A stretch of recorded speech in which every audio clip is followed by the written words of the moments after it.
ไอ้นายเปิ่นอีกวดเขาไอ้กินเขาอะน่ะมันเป็นสังอ่ะเเพื่อกวดเขาไอ้กินเขาแน่เปิ่นว่าเนี่ยมันติดทุกข้านี่ไผว่าก็เปิ่นว่านะกะไม่อยากไปเทียงเขาหรอกสันคาก็เปิ่นเฮียมันเป็นสังล่ะสันคาว่ามันไรแท่งเพื่อสันคายกินเขาแน่เพื่อจัดตีมาในเมื่อได้เป็นลิงอะไรแต่ไม่หู้เป็นลิงไอ้ในบนร้านเมียงไม่เฮ็ดเมียง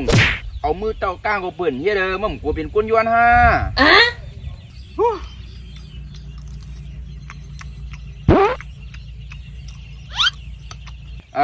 ให้กินดีๆแหละจ้าเมื่อกินข้าวเกี่ยวเสียงหลังแหงเนี่ยเกี่ยวสังแท่งกินข้าวเชียงหลังก็ว่ามันได้มันเหมือนมากินขี้นั่นน่ะโหลใจตักเขาตักหวานดีๆเมื่อตักโคกคาๆอย่างลอยๆมันหมัวแน่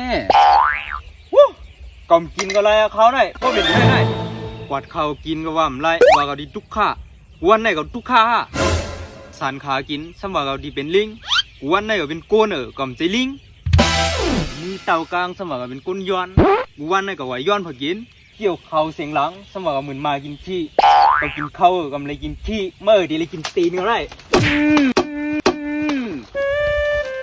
ไอ้ได้ก็เป็นเมียเมื่อได้กูวันในมือเถียงกับเบิ้ลก็เป็นลูกเมื่อได้